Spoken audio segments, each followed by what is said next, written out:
구독자 여러분 안녕하세요. 살까 팔까TV 정기준 원장입니다.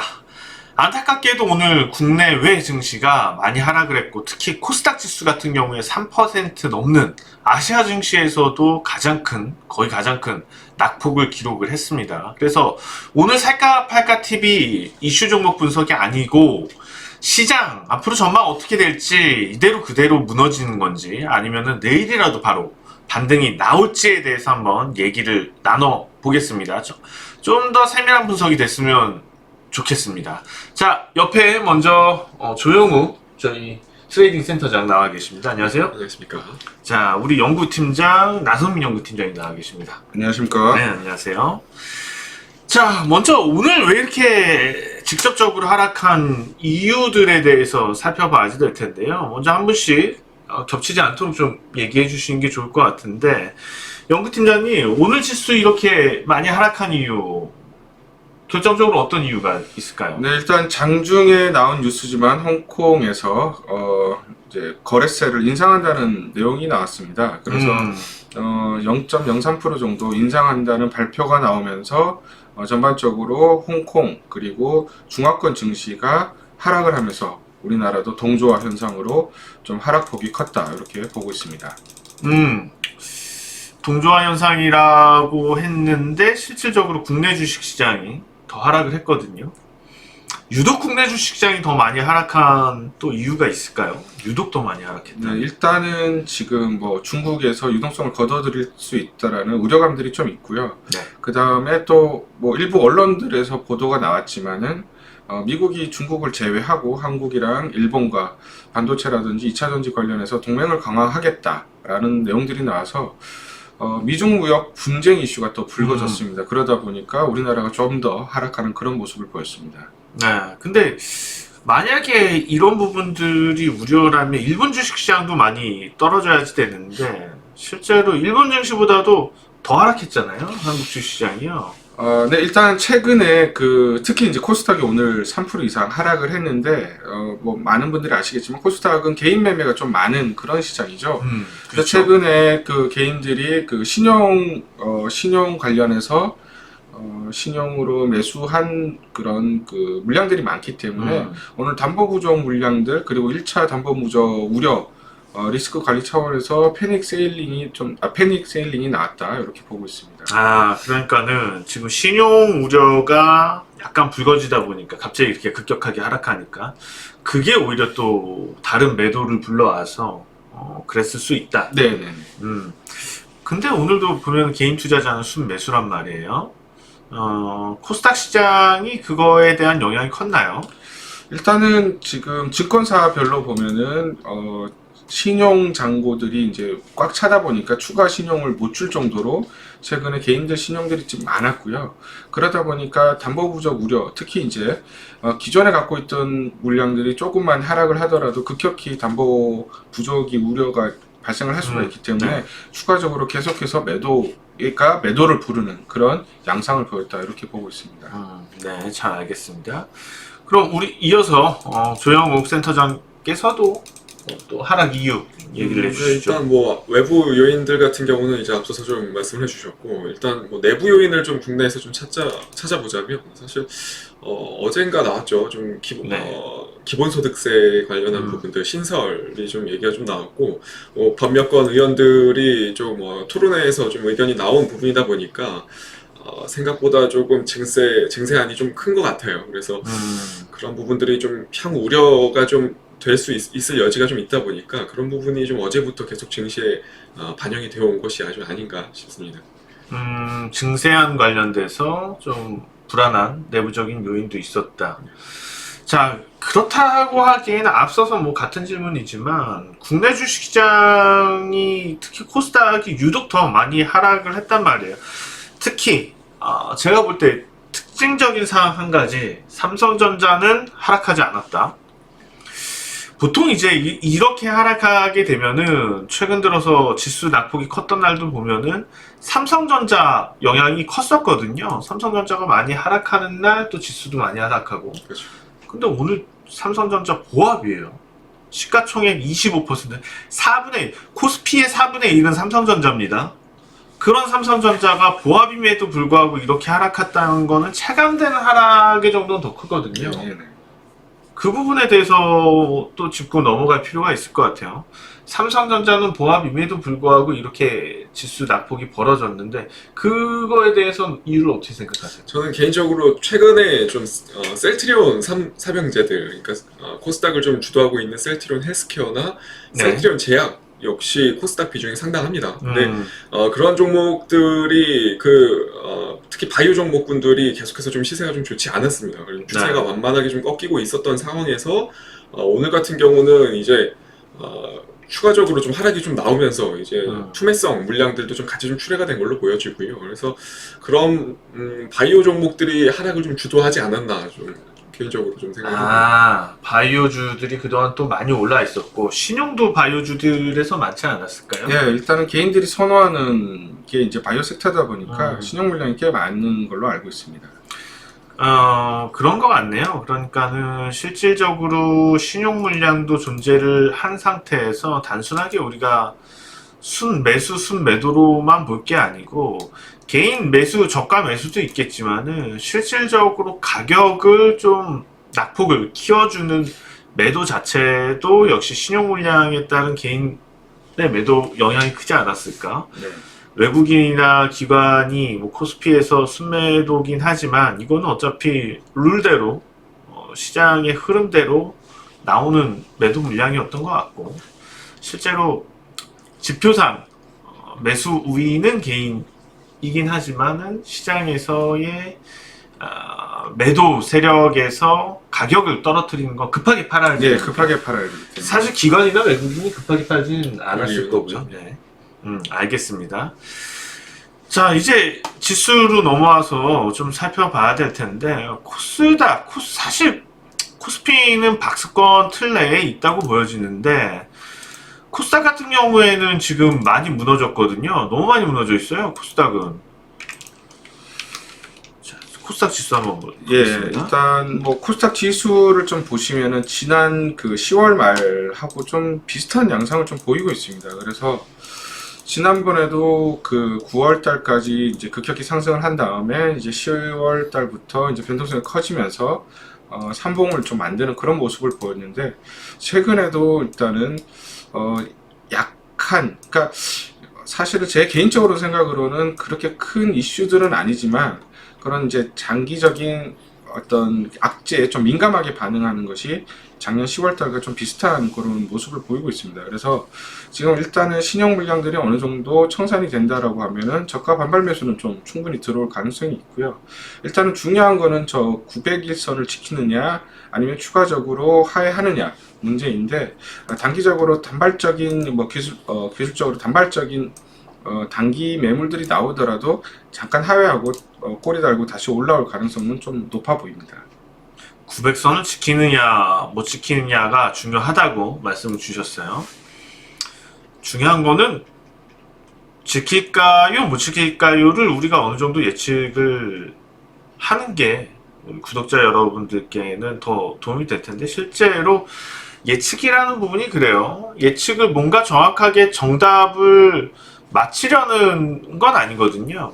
확률적으로 높은 부분에 대해서 제시를 하는 거죠. 예측이라는 건. 그게 예측이 정확히 될 수도 있지만 예측하고 다를 수도 있는 거거든요. 그게 맞다 틀리다의 범위는 아니에요. 그렇기 때문에 우리 두 연구원 분들도 그 부분에 대해서 부담스럽지 않게 각자 개인 객관적인 의견을 주시면 좋겠습니다. 자, 먼저 연구팀장님께 여쭤볼 텐데요.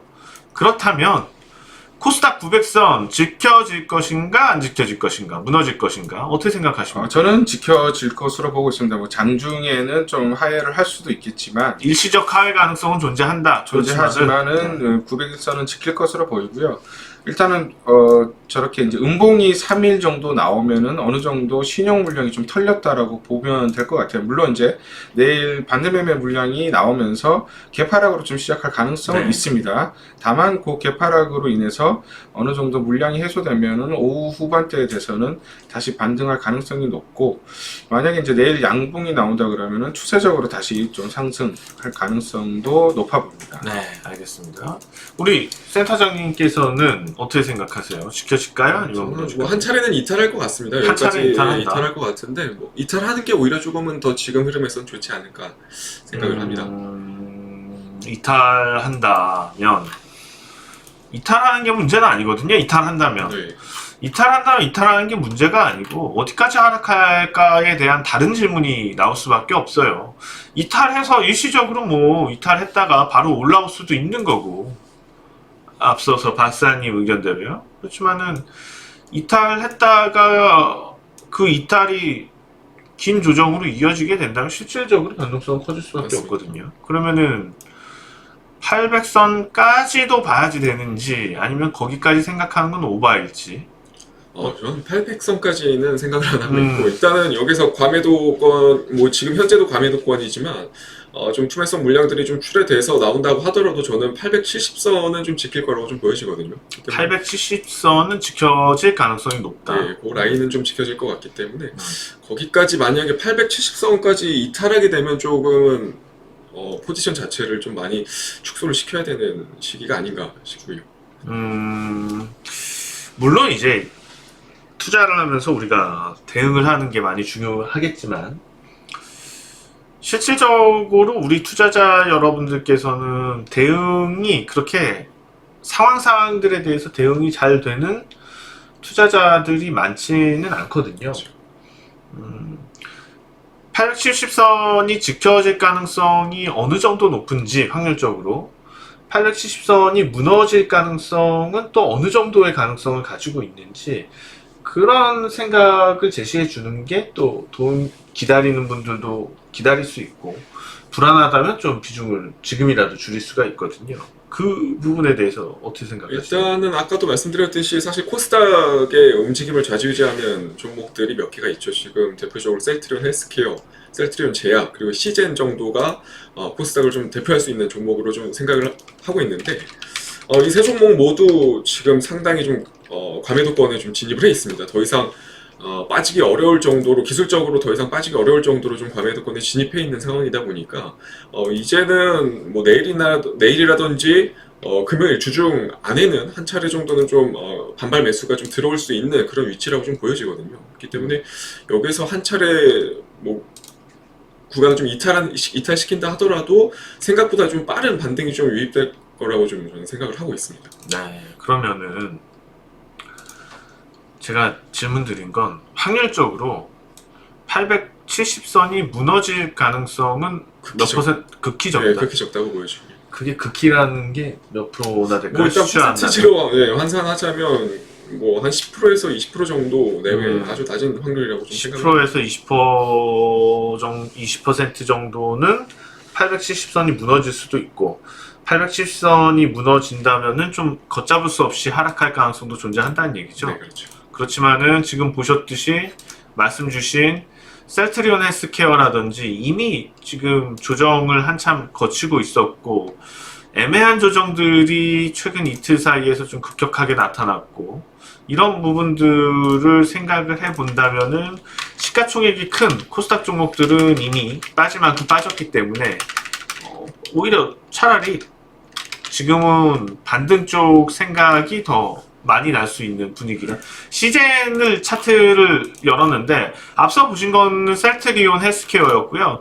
지금 차트는 시젠입니다. 시젠 같은 경우에도 지금 거의 사흘 나흘 동안에 급격한 하락을 보였거든요. 17만 5천 원짜리가 순식간에 5만 원이 떨어졌습니다. 이런 하락세에서 추가 하락보다는 일단은 좀 진정될 가능성이 높다, 그런 거죠. 네, 맞습니다.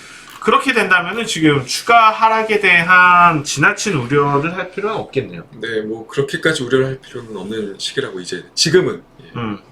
네, 알겠습니다. 지금 우선은 저희가 코스닥을 중심으로 해서 좀 말씀을 드렸습니다. 그렇지만은 역시 최근 들어서 또 올해 삼성전자도 개인 투자자들이 많이 매수를 했고요. 그런 측면을 본다면은 코스피를 무시할 수가 없을 텐데, 코스피 지수는 앞서 말씀드렸듯이 코스닥보다는 조금 나아요. 코스피 지수 보시는 것처럼 우선은 코스피 같은 경우는 오늘 하락을 했어도 1월 말에 저점 부분을 깨지는 않았습니다. 이 저점 깨질까요? 안 깨질까요? 저는 깨기는 좀 어렵다라고 보입니다. 그래서 저는 61선은 좀 지킬 것으로 보고 있고요. 지금 작년부터 해서 과매도 국면에 들어오면은 결국은 사는 게 맞았거든요. 그 사는 국면으로 계속해서 지금 유동성 장세가 계속 이어지고 있기 때문에 급격히 유동성이 축소되거나 아니면은 실적 자체가 컨센서스가 망가질 위험은 극히 적기 때문에 저 위치는 이제 유지를 해주고 반등이 나올 가능성도 높다 이렇게 보고 있습니다. 그렇다면은 내일 양봉이 나올 가능성이 높다는 거죠? 저는 왜냐하면은, 양봉이 나올 가능성이 높다. 그렇죠. 왜냐하면 지금 거의 박스권 하단까지 거의 내려온 상태이고, 내일 앞서 말씀드렸듯이 시초가는 좀 하락할 수 있다는 네. 의견이시니까 내일은 양보일 가능성이 높다는 건데, 자, 지금 위치에서 사실 좀 이탈을 하더라도 제 생각엔 그래요.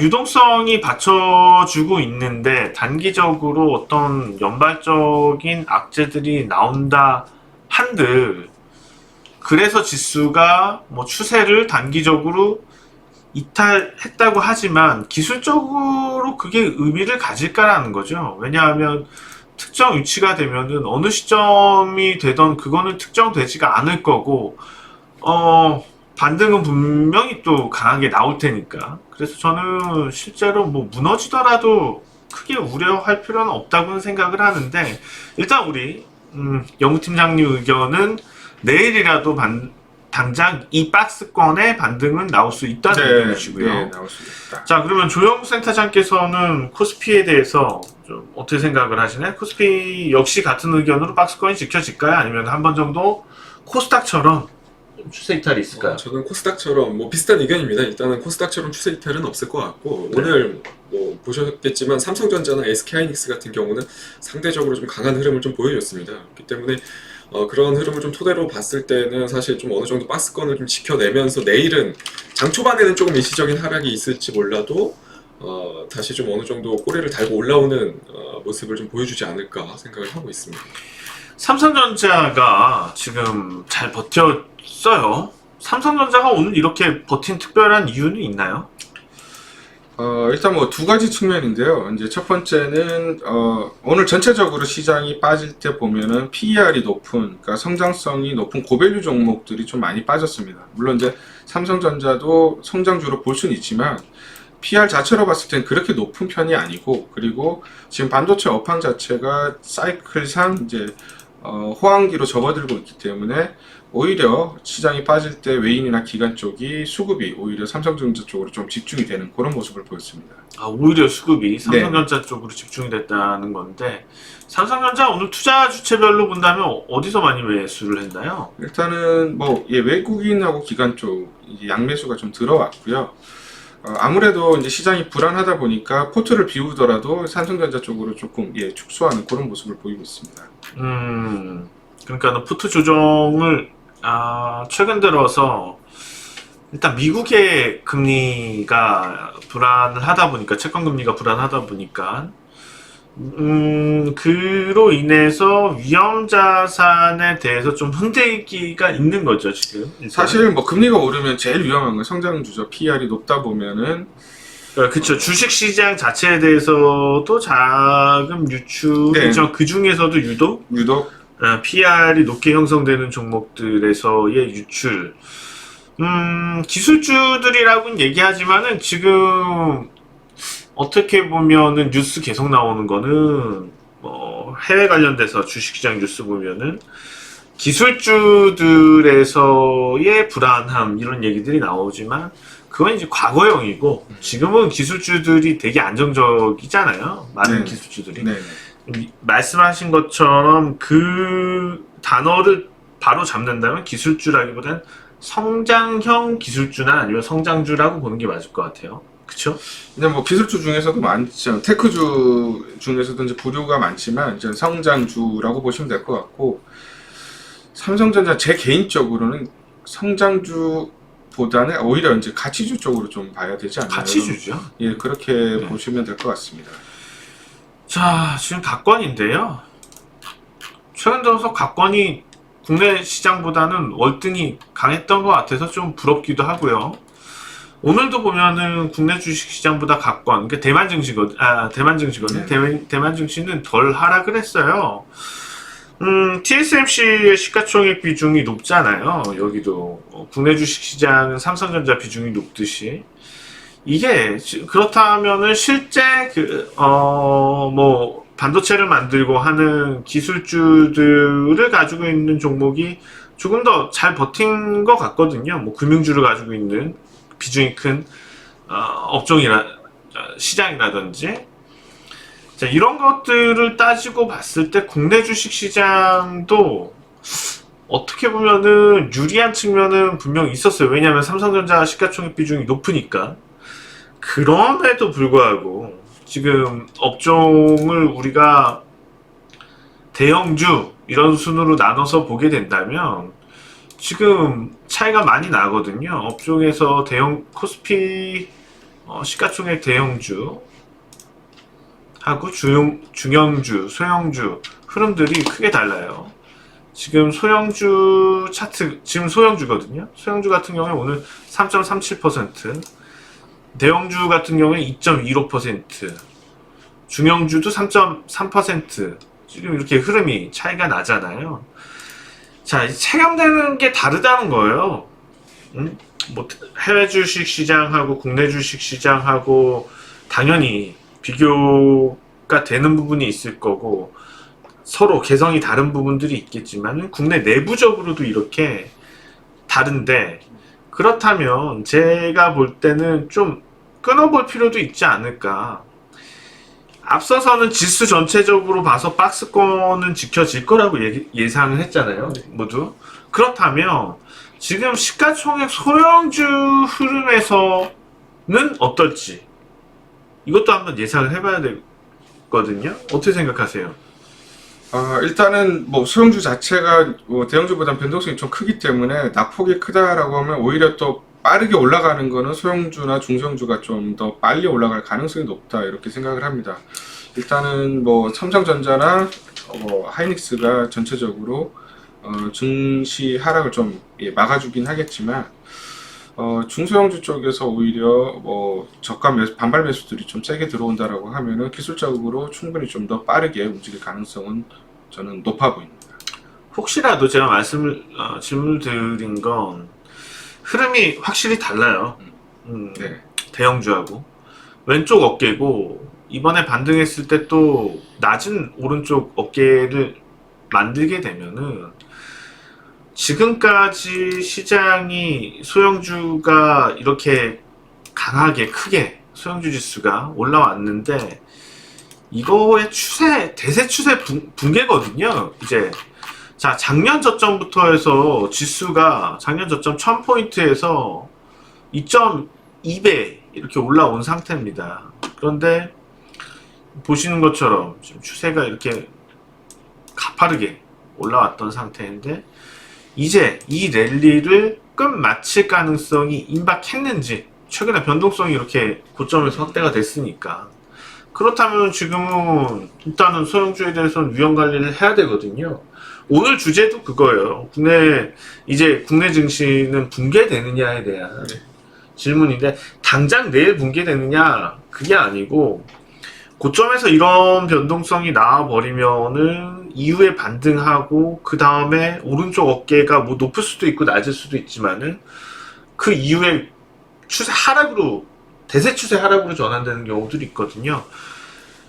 소형주 차트에서 그런 부분이 감지가 되는지, 아니면은 지금 전체적인 자금 흐름이라든지 시장의 좀 기대감, 그 펀더멘털은 어떤지, 그런 질문이에요. 시장이 뭐 이제 급락을 한 다음에 이제 반등 국면에 들어서면은 사실은 좀 주도주가 바뀌는 그런 경향들이 있죠. 지금 시장이 성장주에 대해서 좀 과도한 프리미엄을 주다가 이제 미국 금리가 급격히 상승하는 그런 국면에 들면서 사실 성장주에 대해서 좀 차익 실현이 나오는 상황이고, 지금은 실적이라든지 가치에 조금 더 집중하고 하고 있는 상황이고, 네. 그 다음에 이제 포스트 코로나 이후 관련된 종목들에 대해서 좀 집중을 하는 모습을 보이고 있습니다. 그래서 중소형주가 여기서 이제 대세 시세가 끝나고 하락하느냐 보다는 반등 시점에서 주도주들이 바뀌면서 재차 또 새로운 주도주에 의한 반등이 계속해서 이어질 가능성이 높다. 왜냐하면 지금은 계속해서 유동성 장세에서 이제 실적 장세로 넘어가는데, 아직까지 실적 장세가 나오려면 빨라야 이제 올해 3분기나 4분기가 돼야 되기 때문에 계속해서 뭐 유동성 랠리는 조금 더 이어질 가능성이 있다. 이렇게 보고, 미국이 지금 1차 이제 바이든표 1차 경기 부양책을 이번 주 중에 이제 국회에서 표결을 할 예정이고요. 거기에 지금 1차가 나오지 않은 상황에서도 지금 3월 달에 대규모 이 1차보다 더 큰 2차 부양책을 지금 준비한다는 내용들이 있습니다. 그래서 미국은 계속해서 그 유동성을 계속해서 푸는 그런 입장이기 때문에 유동성 랠리는 저희가 생각하는 것보다 조금 더 이어질 가능성이 있다, 이렇게 생각을 합니다. 전체적인 그래서 컨디션을 따져봤을 때 유동성 장세는 더 연장될 수밖에 없으니, 뭐 일시적으로 소형주 차트가 무너질 수는 있겠지만은 그건 뭐 어디까지나 일시적이고, 결국에는 지금의 이 상승 추세 랠리는 계속 이어지겠다는 거죠? 네네네. 네, 잘 알겠습니다. 자, 그렇다면 우리 이어서 조영욱 센터장 의견도 한번 거들어 주시면 좋겠습니다. 네. 저도 비슷한 의견이긴 한데, 사실 뭐 기술적으로 봤을 때는 고점에서 저렇게 변동성이 심화된다면 단기적으로는 좀 리스크 관리가 필요한 시점은 맞습니다. 그런데 지금 같은 경우는 사실 좀 테슬라발 영향이 좀 있거든요. 그러다 보니까 개인적으로는 성장주 성격을 좀 지니고 있는 소형주들 역시도 좀 그런 부분은 좀 영향을 받는 네. 것으로 좀 해석이 됩니다. 그래서 지금 이미 오늘 시세로 인해서 사실 그런 리스크 관리를 해야 되는 목적이 있는 그런 위치는 좀 지나갔거든요. 그렇기 때문에 지금보다는 반발 매수가 좀 들어오는 시점에서 리스크 관리를 좀 하시고, 그 다음에는 또 아까 연구팀장님이 말씀하셨듯이 새로운 스타들이 또 이제 탄생할 종목들이 있을 겁니다. 그런 종목들을 좀 발빠르게 좀 포트폴리오를 재편해야 또 다음 상승장에서 좀 높은 수익을 좀 거둘 수 있지 않을까 생각을 합니다. 제 질문은 이제 대형주하고 소형주하고 좀 비교 좀 하려고 질문을 드린 거거든요. 근데 우선은 소형주도 결국에는 전체적인 시가총액 소형주 또 간다는 거지만, 이게 좀 순환 차원에서 분명히 돌아갈 거고, 지금 붕괴되는 종목보다는 새로 스타로 떠오르는 종목들이 갈 거라는 거죠. 네, 맞습니다. 그들을 주축으로 해서 또 시가총액 소형주의 차트 흐름이 만들어지겠죠. 네. 그렇게 된다면 지금 우리 조영선 센터장님께서 주장을 하신 거는 흐름이 안 좋게 넘어간, 이미 오를 만큼 다 올랐고 이미 추세가 꺾인 종목들, 이 차트하고는 다르죠. 그 종목들은 네, 이미 그렇죠. 엄청난 상승률을 기록을 했고, 그리고 차트 흐름, 수급이 붕괴됐으니까 그런 종목들은 좀 빠져나오고, 반발 매수 이용해서 네, 반발 매수 들어올 때 반등할 때 빠져나오고, 새로 스타가 될 것들을 좀 따라가 보자. 뭐가 있을까요?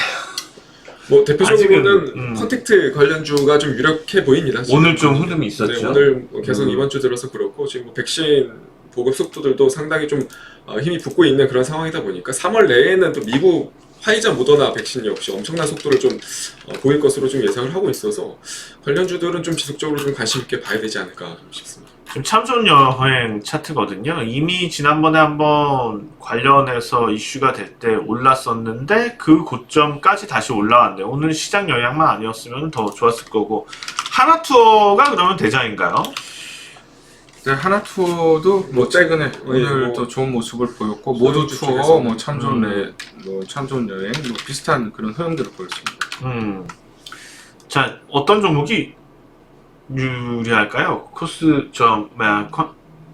컨택트 중에서는요?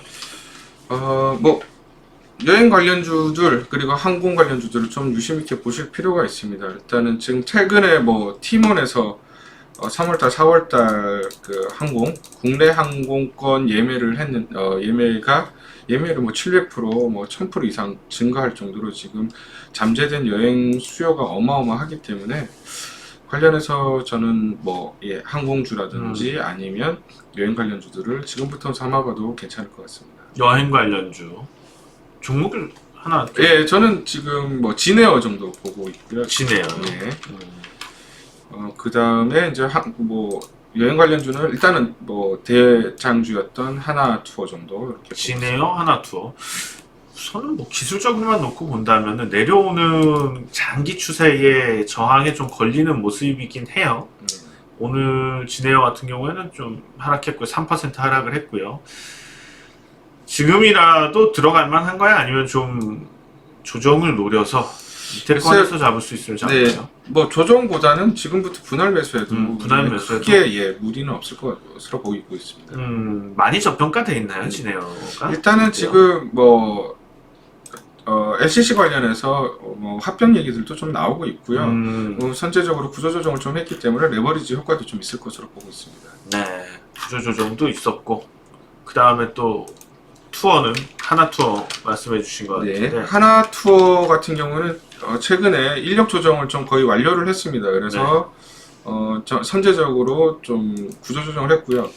여기서 이제 업황이 개선이 된다 그러면 레버리지 효과가 크게 좀 나타날 가능성이 있습니다. 그래서 지금도 거의 뭐 작년 뭐 실적으로 하면은 좀 뭐 형편없는 그런 실적이긴 하지만 레버리지 효과를 좀 생각을 하고 약간 그 정상화가 된다라고 하면 뭐 주가는 더 탄력적으로 움직일 가능성은 있어 보입니다. 네. 자, 일단 중요한 건 하나투어를 생각해 보니까 해외여행이 언제쯤 펼쳐질지 자유롭게 그 부분이 궁금하거든요. 우리 조영욱 센터장께서 예상을 하신다면은 언제쯤 해외여행이 좀 편하게 될까요? 왜냐하면은 하나투어 같은 경우에 국내 여행으로 먹고 살 업체가 아니고 해외여행이 터져줘야 되거든요. 해외여행이 터져주지 않는 한은 계속 지금 보시는 것처럼 하나투어 적자예요. 언제 적자에서 빠져나올까요? 사실 적자에서 탈피하기는 시간은 그러니까 해외여행이 선진국들끼리 이제 자유롭게 좀 어느 정도 진행되는 시점보다도 더 걸릴 수가 있습니다. 그렇기 네. 때문에 보통 저는 일단은 해외여행 같은 경우는 적어도 선진국들끼리는 이번 3분기 정도는 되어야 그래도 조금씩 이제 진행이 될 거라고 좀 생각을 하고 있고 3분기요. 네.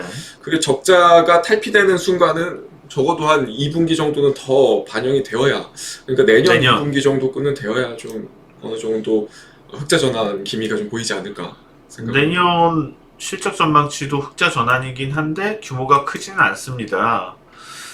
그렇다면 역시 내년 상반기에도 좋은 수익을 기대하기는 어려울 거고 내후년 정도, 내년 하반기 정도나 돼야지 돌아설 수 있겠네요. 그렇다면은 기대감이 반영이 된다면은 실제로는 올해 하반기 좀 유망한 종목으로 봐도 될까요? 저는 뭐 여행 관련주보다도 오히려 네. 좀 실적이 그래도 좀 담보되고 있고 실적 기저 효과도 올해 안에 좀 나올 수 있는 네. 면세 업자들, 뭐 특히 신세계 같은 종목들 최근에 좀 흐름이 상당히 좀 좋거든요. 그러니까 조금 단기 트레이딩이 아니고 좀 기록으로 좀 접근하시는 분들 같은 경우는 오히려 신세계 같은 종목들을 좀 접근하는 것이 안정적인 흐름을 좀 영위할 수 있는 그런 패턴이 아닐까 싶습니다. 바닥권에서 탈피해 나온다고 보시는 건가요, 그럼? 네, 이제는 좀 탈피를 하는 것 같고 그리고 뭐 이것도 내려오는 추세의 상단이긴 하거든요. 네네. 그럼 조정을 받고 올라갈까요? 예, 그냥 올라갈까요? 파동은 좀 많이 좀 겪어야 될 수 있는데 그래도 좀 완만한 U자형 반등은 좀 나오지 않을까 생각을 합니다. 추세가 지금 돌아서는 기미이기 때문에 여기서 근데 낙폭이 크지는 않겠네요. 네. 돌아서 나온다고 쳤을 때는요. 네, 잘 알겠습니다. 자, 지금 이제 가장 답답하신 거는 주식을 이런 장에서도 많이 들고 계시는 분들이거든요. 그렇지 않아도 계속해서 투자 전략 시황에서 그런 얘기를 많이 했었는데 안타깝지만은 국내에 그냥 좀 공격적으로 투자하시는 분들은 신용에 롬까지 써서 많이들 하시는 것 같습니다. 주식 비중을 많이 담고 신용까지 쓰고 거기다가 롬까지 쓴 투자자일수록 지금은 불안할 것 같아요. 오히려 팔아두고 현금 좀 확보해둔 분들은 괜찮을 것 같은데, 심리적으로 많이 불안한 투자자 여러분들께 한 가지 뭐 팁을 주신다면? 네, 일단은 뭐 신용은 올라올수록 이제 조금 줄여 나가는 게 중요하고요. 사실 지금은 리스크 관리가 중요하기 때문에 그렇다라고 해서 종목을 뭐 좀 다 팔고 이러는 것보다는 일단은 리스크 관리를 좀 철저히 하실 필요가 있고, 가급적이면 레버리지는 안 쓰시는 게 좀 유리하다 이렇게 생각을 합니다. 레버리지는 안 쓰는 게 맞다. 불안하지만은, 자, 당장 불안하신 투자자들은 어떻게 신용을 떼어야 되니까는 주식을 일부 내일 아침에 더 정리할까 이런 생각을 하실 텐데, 뭐 어떻게 할까요? 분들 입장에서. 일단 사실 그런 생각이 들 때 주가가 바닥일 가능성이 좀 많습니다. 그런 경우가. 그렇기 때문에 뭐 올라올수록 좀 축소는 하실 필요는 있다 이렇게 정리를 하겠습니다. 올라올수록 정리를 할 필요는 있지만은 내일 뭐 급격히 팔 필요는 없다. 내일 이제 장 초반에 빠질 때 팔 필요는 없다. 같은 생각을 하시나요? 네, 뭐 같은 생각이고, 뭐 사실 단기가 많이 떨어진 종목들이 반등장에서도 또 단기가 또 빠르게 올라옵니다. 그렇기 때문에 그런 타이밍을 좀 노려서 좀 비중을 좀 축소하는 게 맞을 것 같고, 지금 투매장에서 굳이 좀 동참하실 필요는 없을 것 같고. 네. 자, 시장이 이렇게 한번 크게 흔들리고 다시 올라갈 때는 패가 바뀌어요. 기존의 시장에서 랠리를 펼치는데 중심이 되었던 종목들이 다시 중심이 되기보다는 이제 편성이 새로 되는 경우들이 당연히 나오거든요. 왜냐하면 수급들이 돌기 때문에 그런데, 자, 우리 박사님부터 의견 주신다면, 패가 새로 바뀐다면 어떤 종목들로 시장이 중심을 잡고 또 다른 랠리를 꿈꾸면서 갈지. 네, 일단은 여전히 저는 반도체는 좋게 보고 있습니다. 그래서 반도체 쪽은 이제 메가 트렌드로 올해 슈퍼 사이클이 오기 때문에 주도 섹터가 될 가능성이 높고요. 그 다음은 이제 인플레 관련주라든지 그다음 포스트 코로나 관련된 소비주들, 뭐 아까 뭐 센터장님 말씀하셨지만 신세계 같은 그런 이제 소비주나 여행주, 항공주, 그리고 반도체, 그리고 인플레 관련된 이제 원자재 관련된 업체들, 뭐 LS라든지 구리 가격이 계속 급등하기 때문에 이 정도로 이제 압축해서 좀 보시면 괜찮을 것 같습니다. 인플레이션 관련된 종목들에도 주목을 하고, 그 다음에 역시 컨택트 관련된 종목들은 계속 좀 네. 좋을 거라고 생각을 하시고, 그렇다면 역으로 질문을 드릴게요. 카카오라든지 네이버는 대표적인, 물론 실제로 그 영향도 있긴 하지만 그 이외에 다른 성장 모멘텀들이 더 강하긴 했죠. 네이버라든지 카카오. 이들 종목은 그러면 지금은 추세 하락으로 전환을 할지 그런 부분도 살펴보면 좋을 것 같거든요. 일단 뭐 네이버랑 카카오 같은 경우는 최근에 많이 좀 뭐 언택트 관련주로 좀 많이 올랐습니다. 그럼에도 불구하고 실적 있게 상당히 좀 잘 나왔고, 지금 신규로 준비하는 신산업들도 있기 때문에 기대감들이 있고, 또 실적에 대해서 이제 분기별로 좀 더 상승할 여력이 있기 때문에 급격히 무너지는 것보다는 조금 쉬어갈지언정 재차 반등할 가능성이 높고요. 다만 저는 이제 2차 전지라든지 전기차 부분은 아직 실적이 시장 대비해서는 그렇게 많이 올라온 편이 아니고, 향후 뭐 1년, 2년, 뭐 추가적으로 3년까지 보고 있기 때문에 그런 관련주들은 좀 당분간 조금 어려울 수도 있다 이렇게 생각을 합니다. 자, 그러면은 다음 시장의 랠리를 꿈꾸면서 새로 편성될 방금 말씀 주신 여러 섹터가 있겠지만 탑픽 하나만 뽑아주신다면 반도체인가요? 역시. 저는 반도체. 역시 지금 반도체. 고정가가 픽스가 되어 있지만 지금 유통 가격은 급격히 올라왔거든요. 그래서 고정가는 뭐 자연스럽게 올라갈 테고, 올해 캐펙스 투자가 좀 보수적이라고 보면은 반도체 가격은 계속해서 뭐 상승할 가능성이 있습니다. 자, SK 하이닉스, 삼성전자, 그 다음에 뭐 동부하이텍 이 정도가 떠오를 것 같은데, 지금 뭘로 돼 있나요? DBIT. DBIT로 돼 있죠. 네. 어디가 제일 유망할까요? 일단은 뭐 탑픽은 저는 삼성전자나 SK 하이닉스 쪽으로 좀 보실 하이닉스? 필요가 예, 하이닉스. 삼성전자보다 하이닉스다. 하이닉스는 좀 낸드와 영향이 좀 있고 그 다음에 삼성전자는 D램 쪽이라고 보시면 될 것 같은데, 물론 이제 삼성 낸드도 하지만 낸드가 지금 정체기에서 이제 반등기에 접어들기 때문에 그런 이제 그러니까 턴하는 게 빨리 오는 종목이 빨리 가기 때문에 하이닉스가 탄력은 좀 더 좋을 것으로 보고 있습니다. 하이닉스 유망주. 네, 잘 들어봤습니다. 자, 그러면은 우리 조영욱 센터장께서도 똑같은 질문입니다. 자, 시장의 패가 바뀐다면 어느 쪽으로 다시 랠리를 중심을 잡고 갈까요? 일단 뭐 반도체는 앞에서 말씀해 주셨으니까 네. 제외하고 생각을 해보자면 일단 대표적인 경기 민감주로 좀 볼 수 있는 철강 쪽. 철강. 네, 철강 쪽 이제 1분기 실적 시즌이 마무리가 됐기 때문에 이제 2, 3분기 실적 시즌에 좀 시장은 주목을 할 걸로 보입니다. 네. 그렇기 때문에 뭐 포스코라든지 현대제철 같은 종목들도 좀 주의 깊게 볼 필요가 있는 시점이라고 좀 보여지고요. 그 외에도 뭐 조금 안정적으로 볼 수 있는 종목들은 지금 미국에서 상대적으로 좀 먼저 치고 갔는데 금융주들, 특히 은행주들이 좀 밸류에이션 매력이라든지 실적 기저효과 관련한 부분들도 좀 기대감이 있습니다. 그렇기 때문에 은행주들도 좀 관심 있게 같이 한번 보시는 것도 괜찮을 것 같습니다. 은행주하고 철강주 말씀을 해주셨는데 철강주도 여러 종목이 있어요. 최근 들어서 포스코 강판이 물론 다른 이유지만 급등을 했었고 포스코도 있을 거고, 자, 어떤 종목, 현대제철도 있을 거고 어떤 종목이 좀 유리할까요? 뽑는다면? 저는 뭐 대표적으로 포스코를 보는 게 맞을 것 같고요. 일단 3분기까지 실적 컨센이 상당히 좀 좋게 좀 잡히고 있는 그런 시점이고, 예상 컨센보다도 조금 더 오히려 잘 나올 수 있을 거라는 또 증권가의 분석들이 계속해서 좀 보고가 되고 있기 때문에 그런 부분들은 이제 이번 시장 하락 파동이 좀 마무리되면 상대적으로 좀 탄력도를 좀 키워나가지 않을까 싶습니다. 네, 뭐 안 오른 건 아니지만은 덜 올랐다고 본다면은 작년 저점 이후에 덜 오른 우량주 중에 하나이기도 해요. 그래서 이런 종목들도 순환매 차원에서라도 키 맞추기 정도의 상승은 있어야지 정당하지 않을까 그런 생각도 들고, 말씀 주셨던 은행도 마찬가지일 것 같아요. 은행주도 역시